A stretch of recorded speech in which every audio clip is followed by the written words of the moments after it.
The year is 1945, and the Pacific War has reached its final moments. The sun burns through the humid air as a team of American women, part of the occupation forces in Japan, steps onto the quiet streets of a post-war Tokyo. The city, once filled with the chaos of battle, now lies in a somber, fragile peace. These women, clad in military uniforms, carry with them something unexpected.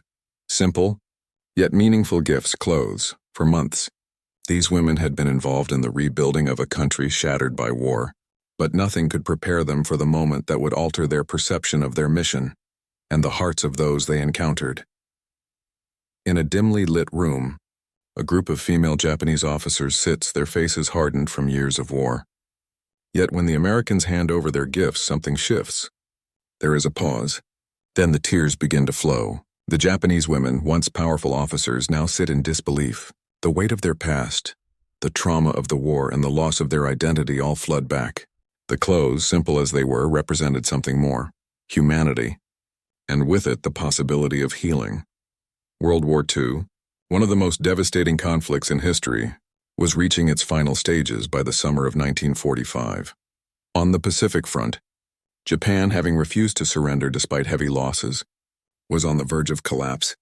The American forces, after years of brutal fighting, had successfully gained ground through the island-hopping campaign, culminating in the harrowing battles of Okinawa and Iwo Jima. The heavy toll on the Japanese military and civilian population was evident, yet the Japanese government clung to its militaristic ideals, despite facing an inevitable defeat. The brutality of war had not spared anyone. Men and women alike were caught in its unrelenting tide. Japanese women had long been expected to serve their country in various capacities, from nurses to factory workers. However, by 1945, many had also joined the military ranks as officers, supporting the war effort in roles that ranged from administrative positions to intelligence work. Despite the patriarchal nature of Japan's military hierarchy, these women were considered invaluable by the state. The end of the war came unexpectedly. After the United States dropped atomic bombs on Hiroshima and Nagasaki in August 1945, Japan was forced to surrender on August 15, 1945. The post-war environment that followed was one of devastation, uncertainty, and immense psychological stress for the defeated nation. As the Americans prepared to occupy Japan, the country's identity, its military power, its pride had been broken. And now, the task was not just to rebuild the physical infrastructure, but to heal the wounded spirits of a nation. In the wake of Japan's surrender, the American occupation began, led by General Douglas MacArthur. The American military, alongside a cadre of civilian workers, took charge of reconstructing the country. Among these civilians were American women who had been sent to Japan as part of the relief and reconstruction efforts. Their mission was multifaceted: assist with rebuilding the war-torn economy, help the Japanese populace recover from the devastation, and, most importantly, help the nation heal on a human level. It was in this environment, amid the ruins of war, that an unexpected encounter occurred between the American women and the female Japanese officers. These officers, once proud and disciplined members of the Japanese military, found themselves in a world completely different from the one they had known. Their positions were no longer powerful, and their identities, shaped by years of military service and sacrifice, were now in jeopardy. But it was in a small, unassuming gesture, something as simple as the gifting of new clothes, that the emotional tides began to shift.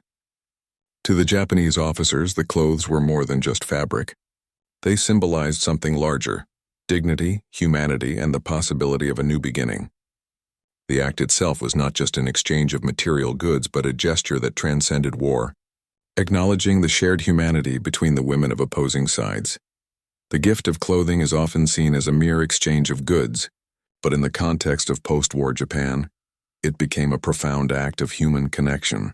For the female Japanese officers, who had endured years of hardship, defeat, and the disintegration of their roles in society, this gesture symbolized far more than just receiving material items. It was a bridge, a connection between two women from opposing nations, united not by ideology or duty, but by shared emotional struggles. These officers, who once carried the weight of their country's militaristic pride, were now faced with a new reality. Their uniforms were no longer symbols of power. They were reminders of everything that had been lost. In receiving the clothes from the American women, they experienced a form of compassion that had been absent in their military world. This was not a gift born of obligation or strategic diplomacy. It was a simple human gesture of kindness.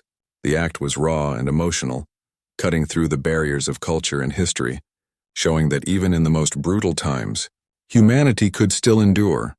The Japanese women, in turn, saw something in the American women that they had never expected: kindness from the very people who had been their enemies.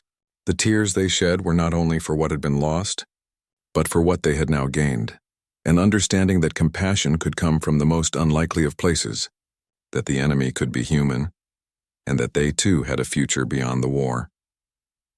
From a military perspective, the post-war occupation of Japan was far more than just a strategic necessity. It was a delicate process of rebuilding a shattered nation while also laying the foundation for future cooperation between former adversaries. The American women who participated in the occupation were not merely assistants in reconstruction efforts. They played a key role in shaping the psychological landscape of post-war Japan. This exchange of clothing represented a shift in the tactical approach of the occupation forces. While the American military focused on rebuilding the infrastructure and implementing democratic reforms, the civilian women, many of whom were stationed in administrative roles, took on the more intimate task of connecting with the Japanese people on a personal level. Their efforts were not merely focused on governance or rebuilding. They were focused on humanizing the occupation and healing the wounds of a nation that had just endured catastrophic defeat. In this sense, the clothing exchange was a symbolic turning point. It was not a military strategy, but rather an emotional counterpoint to the war itself.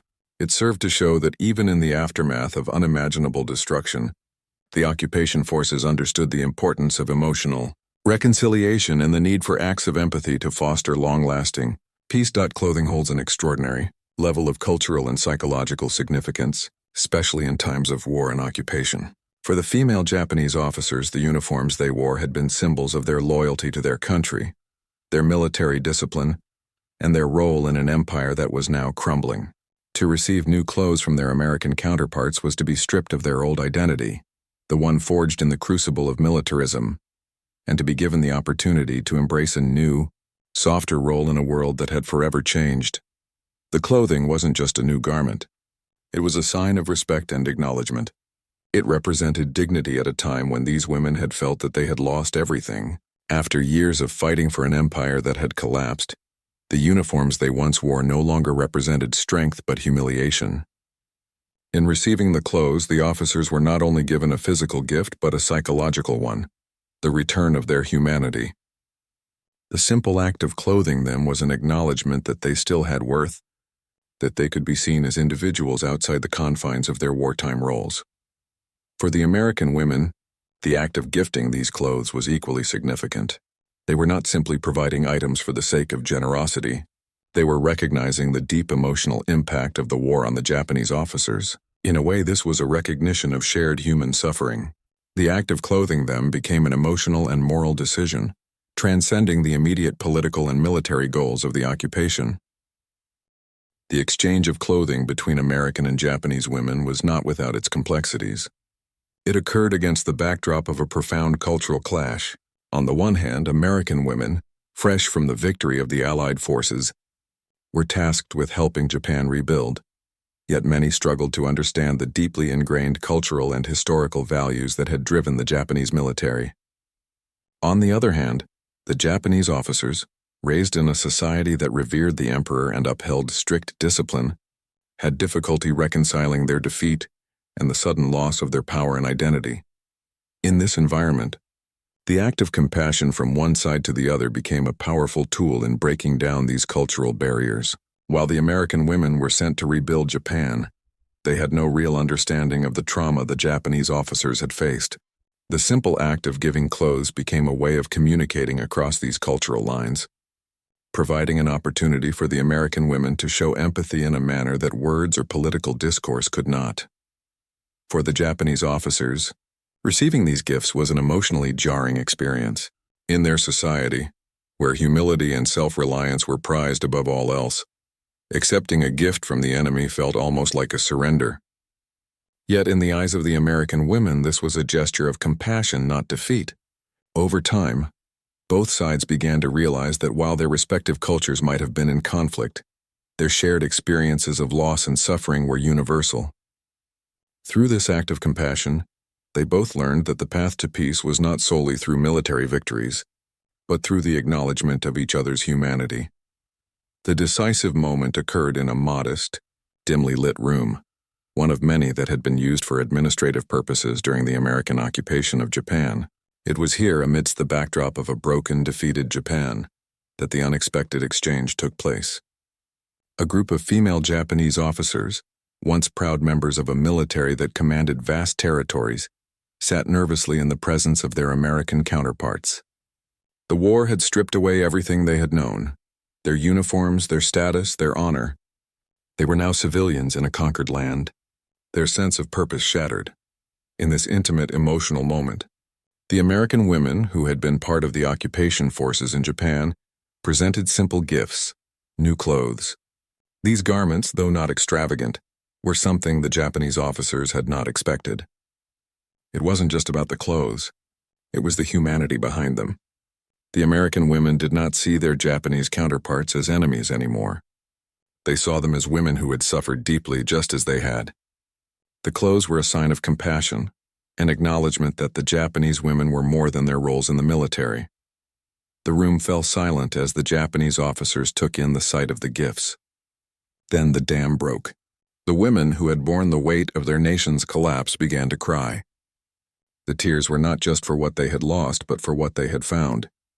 In the simplest of acts, they had experienced a profound shift, a recognition that humanity could still exist in the rubble of war.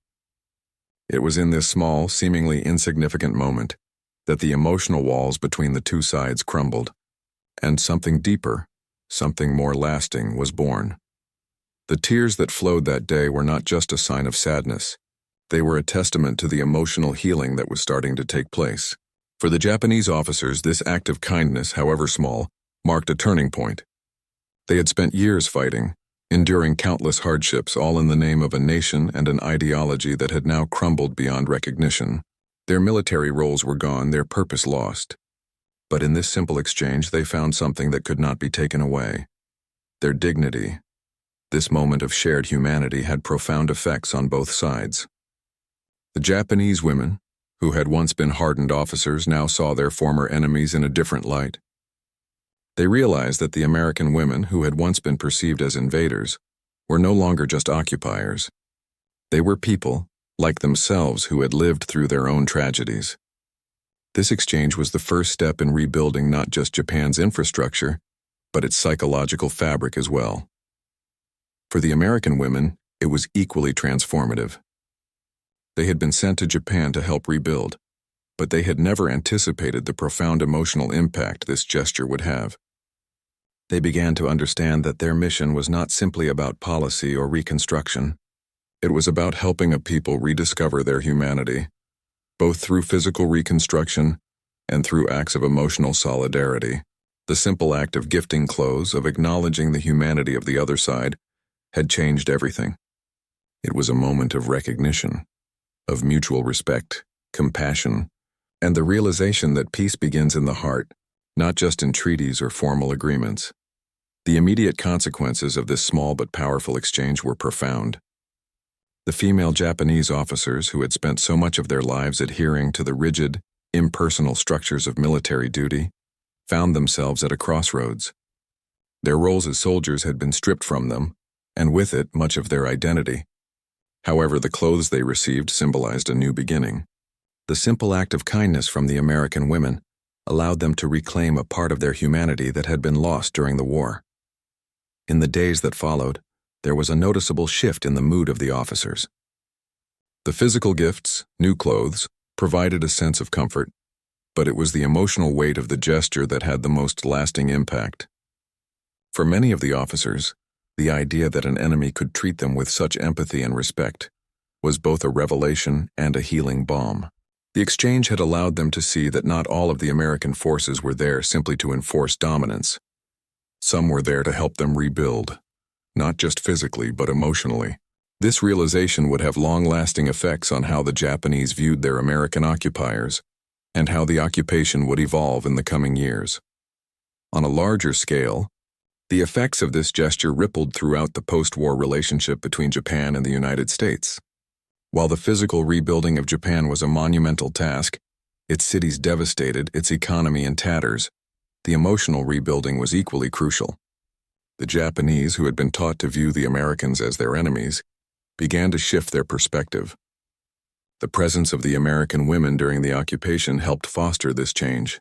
It was the first time that many Japanese people were able to experience kindness from their former enemies. And it created a new foundation for trust. The act of gifting clothing, a simple and personal gesture, set the tone for future exchanges between the two nations. It would go on to serve as a reminder that in the most brutal of wars, humanity can still prevail. The Japanese officers, once symbols of a defeated empire, found in that moment a new sense of self-worth and dignity. For the American women, they gained an understanding that true peace is not just about rebuilding infrastructure, but also about mending hearts and minds. As the occupation continued, both the American and Japanese women found common ground in their shared humanity. The clothes, though just fabric, became symbols of the emotional work that had to be done to repair not just a country, but the very souls of the people involved. In the aftermath of war, the true cost is not always measured in the physical destruction left behind, but in the emotional toll it takes on those who survive it. The exchange of clothing between the American and Japanese women was not just a symbol of compassion. It was a turning point in the process of healing, not just for individuals but for nations. In that brief, poignant moment, when Japanese officers, once symbols of militarism and pride, were gifted new clothes, a sense of humanity emerged from the ashes of war. It was an acknowledgement that no matter how deep the divisions of war, there is always room for empathy and reconciliation. This exchange was more than just a gesture. It served as a bridge between two cultures, once enemies, now beginning to find common ground in their shared suffering. In a world where war often reduces people to mere soldiers or civilians, this moment reminded both sides that, at the core, they were all human beings, capable of kindness, sorrow, and healing. The simple act of offering clothing became a quiet but profound statement that even in the darkest of times, compassion can pave the way for a future of peace. For the women involved, the exchange marked a shift in their personal journeys. The Japanese officers, once soldiers in a defeated empire, began to reclaim their sense of dignity and identity. The American women, sent to a foreign land to rebuild, realized that their mission was not just about reconstructing a nation, but also about mending the hearts of its people. This mutual exchange of care and compassion would go on to shape the future of Japan's reconstruction and its relationship with the United States, showing the world that sometimes the smallest acts of kindness can echo across history.